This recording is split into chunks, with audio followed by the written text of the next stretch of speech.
Bonjour mesdames, messieurs et bienvenue sur cette chaîne. Un salut particulier à tous mes abonnés et à tous ceux qui vont s'abonner à la suite de cette vidéo. Aujourd'hui, nous allons parler des passeports francophones. Les passeports francophones, vous avez bien compris, les passeports francophones. Mais avant d'en arriver là, nous avons déjà parlé du passeport français.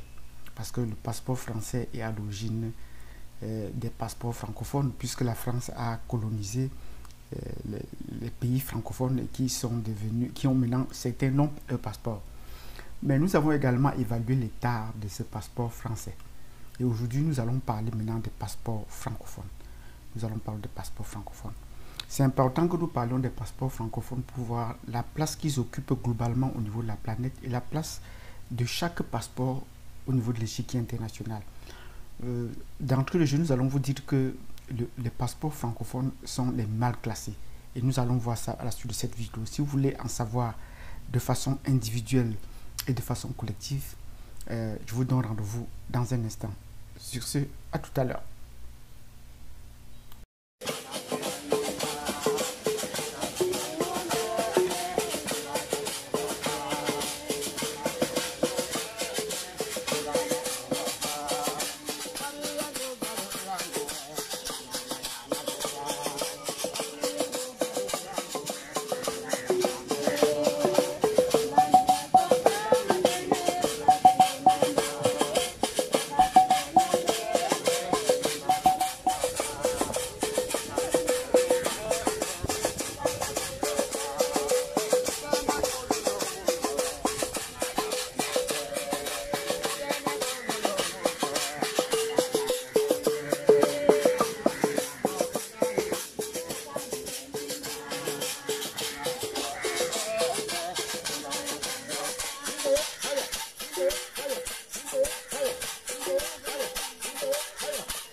Bienvenue sur cette plateforme. J'estime que vous vous installez confortablement et que vous êtes déjà abonné pour ceux qui ne le sont pas encore. Et pour ceux qui le sont déjà, que vous m'avez mis un like. C'est important de nous mettre des likes pour propulser cette vidéo. Donc aujourd'hui, nous avons dit que nous allons voir les passeports francophones. Les passeports francophones sont des passeports des pays où on parle français à travers la planète. Mais les pays qui parlent français à travers la planète ne sont pas tous des pays francophones. Parce que dans cette classification, nous avons voir, il y a un pays comme le Canada qui se dit un pays bilingue, où on parle partiellement le français, ou même s'il parle officiellement le français, mais ce n'est pas considéré de façon globale comme un pays francophone, c'est un pays anglo-saxon. Donc, par exemple, le Canada ne fera pas partie de cette classification. Un pays comme le Vietnam, également un pays francophone qui a été colonisé par la France, nous avons dit au départ. Mais ce pays du Vietnam ne parle plus le français aujourd'hui, ils sont plus orientés vers l'anglais. Il en est même du cas du Liban. Le Liban a été colonisé par la France, il y a une portion francophone ou française là-bas. Mais globalement, le Liban n'est plus considéré comme un pays francophone. Il est plus arabophone et la jeunesse se tourne plus vers le côté anglo-saxon, puisque tous les voisins parlent anglais, dont l'anglais a pris la dominance. Donc voilà exactement les pays. Vous vous rendez compte que sur la liste de ces pays que nous citons, en Amérique, en Asie, ce ne sont plus pour la plupart des pays francophones, ils sont bien devenus anglo-saxons ou arabes. Donc l'essentiel des pays francophones sur la planète se trouve effectivement en Afrique. Donc c'est les passeports. Donc quand nous parlons des passeports francophones, en fait c'est les passeports francophones d'Afrique dont il s'agit. Parce que c'est où on parle encore le français avec fierté, où on défend encore les valeurs francophones. Donc sur ce, nous allons commencer les passeports francophones. Nous allons prendre jusqu'à une classification de 13 rangs. Donc nous avons commencé au 13e niveau. Parce que c'est à ce niveau que nous sommes retrouvés. Et au 13e rang, on va constater qu'il y a un pays qui s'appelle le Cameroun. Donc le Cameroun, parmi les passeports francophones, se trouve au 13e rang.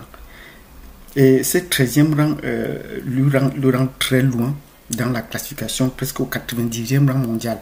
Donc c'est un peu dans des fonds abyssales. Donc à la 13e position des passeports francophones, on a le passeport camerounais qui se trouve au 90e rang mondial. Donc à la 12e position, on a la RCA, la République centrafricaine. La République centrafricaine se trouve au 12e rang après le Cameroun. Donc voilà, la République centrafricaine se trouve au 12e rang. Au 11e rang des pays francophones, on a l'Algérie. L'Algérie au nord de l'Afrique se trouve au 11e rang. Et après l'Algérie, on a au 10e rang, retenez-vous bien, le Rwanda. Le Rwanda se trouve parmi les 10 premiers pays francophones, qui ont les meilleurs passeports francophones. Donc le Rwanda se classe au 84e rang mondial. Donc le passeport rwandais se trouve au 84e rang mondial et sur le plan francophone, au 10e. Et ensuite, on a le Niger. Le Niger se place au 9e rang francophone. Le passeport du Niger est au 9e rang francophone. Et ce 9e rang francophone, au niveau international, le place au 84e rang. Donc le passeport nigérien au 84e rang. Et à la 8e position, on a 8e position des passeports francophones, on a le Togo.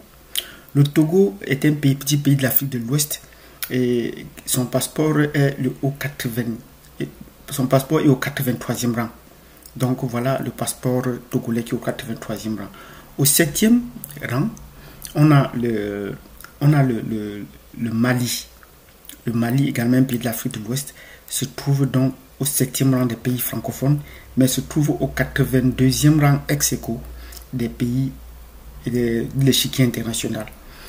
Au 6e rang, retenez-vous bien, on a la Côte d'Ivoire. Donc la Côte d'Ivoire est au 6e rang des pays francophones, des passeports des pays francophones. Mais sur le plan international, la Côte d'Ivoire occupe le 82e rang. 82e rang des passeports francophones, des pays mondiaux, c'est la Côte d'Ivoire. Et retenez-vous bien, au 5e rang des pays des passeports francophones africains, on a le Burkina Faso. Le Burkina Faso se trouve au 5e rang des passeports francophones, mais au niveau international, le Burkina Faso occupe la 81e position, 8 et 1, 81e position. Au 4e rang des passeports des pays francophones, on a la Mauritanie. La Mauritanie, qui est un pays franco-arabe en Afrique, se trouve au 80e rang au niveau international. Donc, 4e rang, la Mauritanie, 4e rang au niveau des pays francophones et 80e rang au niveau international. À la 3e place des passeports francophones d'Afrique, on a le Maroc. Le Maroc a le 3e passeport des pays francophones. Et ce 3e rang lui donne la place de 79e rang au niveau international, donc 79e rang. Cette place de 79e rang est disputée avec le Bénin au niveau international. Donc le Bénin occupe également la 79e position au niveau international. Mais le passeport béninois occupe la 2e place. Donc le 2e passeport au niveau francophone, c'est le Bénin. Des pays francophones, c'est le Bénin. Et la première place des passeports des pays francophones, retenez-vous bien, c'est un pays de l'Afrique du Nord et il s'appelle la Tunisie. Donc c'est la Tunisie qui a le premier passeport des pays francophones. C'est la Tunisie qui a le premier passeport des pays francophones. Premier rang, donc il est au top de l'échiquier. Mais ce premier rang au niveau international le situe au 74e rang au niveau international. Donc si le passeport tunisien se trouve sur le podium des passeports francophones, mais à l'échiquier international, les passeports tunisiens se trouvent au 74e rang. Donc si vous faites une classification globale des 190 pays du monde et des passeports qui s'en suivent, vous allez vous rendre compte que la Tunisie se trouve à la 74e position. Donc vous voyez qu'au-dessus des 73 places avant, il n'y a aucun pays francophone qui y tourne. Il faut aller chercher cette première place francophone, il faut aller chercher cette première place dans la Tunisie. Donc voilà à peu près ce que nous allons dire des passeports des pays francophones. Donc vous voyez que sur le plan diplomatique, la France se bat seule pour acquérir cette notoriété, cette dynamique, cette place envieuse sur le plan diplomatique. Mais elle ne fait rien pour les autres pays francophones. Au contraire, elle veut s'illustrer seule comme la représentante de l'Afrique francophone et discute rien que pour ses propres intérêts. Donc pourquoi est-ce que les passeports francophones sont aussi si mal classés alors que le passeport français figure parmi les top 3 des passeports mondiaux? Donc la France ne fait rien pour que les pays francophones essaient de sortir de cette léthargie diplomatique. Voilà ce qu'on doit dire ici. Et ces passeports n'ont d'aucune valeur. vous vous rendez compte qu'ils visitent très peu de pays. Donc, ça ne permet pas le mouvement déjà des populations des pays francophones, hormis se retourner vers la France. Et même là encore, c'est plus filtré. Et quelle est la caractéristique générale de tous ces passeports? Vous allez vous rendre compte que d'entrée de jeu, tous ces passeports ont une couleur de verte. Donc, la couleur vert bouteille, c'est la couleur de tous ces passeports. Et ça détermine, c'est la couleur des passeports de la plupart des pays du tiers-monde, des pays pauvres. Donc, quand vous arrivez à l'aéroport et qu'on vous dise que sortez vos passeports en main, en tenant déjà un passeport, la couleur de vos passeports, vous vous rendez compte qu'on connaît qui à qui ce qu'on a fait et on doit bien vous contrôler. Parce que parfois vous n'êtes pas en règle. Donc la couleur de votre passeport détermine déjà votre rang. Voilà une autre analyse que nous allons faire. Et pour les passeports francophones, presque tous les passeports francophones sont de couleur verte. Donc on sort, vous allez voir là, quand on sort les passeports, tous les passeports sont de couleur verte. Et il y a une certaine organisation de ces passeports en fonction de la puissance. Les passeports en Amérique du Nord sont de couleur bleu foncé, vous allez vous rendre compte. Les passeports de l'Union européenne sont de couleur bordeaux. Voilà. Et tout récemment, des pays comme la Chine ont changé leur passeport, la couleur de leur passeport, qui est passé de la couleur verte comme les pays du tiers-monde à la couleur bordeaux comme les pays de l'Union européenne. Et quand vous voyez un Chinois maintenant, il tient un passeport rouge, un passeport bordeaux. Voilà. Et certains autres pays aussi, des BRICS sont passés à cette couleur bordeaux. En Amérique latine, le Brésil avait un passeport de couleur verte. Mais tout récemment, il est passé à un passeport de couleur bleue. Donc, la couleur du passeport détermine également la qualité de ce passeport sur l'échiquier international. Bon, actuellement, certains pays sont en train de vouloir changer ces règles de jeu et adopter des couleurs de passeport qui les intéressent. On peut prendre le cas du Kenya qui a la couleur du passeport vert clair, mais tout cela reste encore très limité. Mais en général, la couleur du passeport détermine votre rang. L'Amérique du Nord en tête, suivi de l'Union européenne et puis des autres pays. Donc voilà les principales couleurs de passeport qu'on doit retenir sur le plan mondial. Mais que tous ces passeports, ça c'est pour les civils, soient de couleur bleu foncé, bordeaux, comme pour l'Europe ou de couleur bleu clair. Tous ces passeports, tous ces pays ont comme passeport diplomatique la couleur rouge. Donc le passeport diplomatique c'est la couleur rouge. Quand vous tenez le passeport de couleur rouge, on sait que vous avez donc le passeport, le visa diplomatique. Ça, c'est la couleur. Au niveau de tous les pays, le passeport de couleur rouge.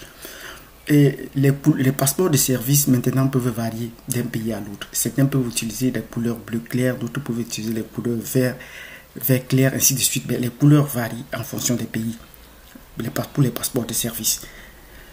Si vous avez aimé cette vidéo, si vous avez appris beaucoup sur cette vidéo, n'hésitez pas à nous mettre des likes. Et surtout à vous abonner et à partager cette vidéo pour qu'elle fasse tache d'huile, pour qu'elle fasse un buzz si vous voulez. C'est tout ce que vous pouvez nous offrir en récompense ou en remerciement pour cette vidéo.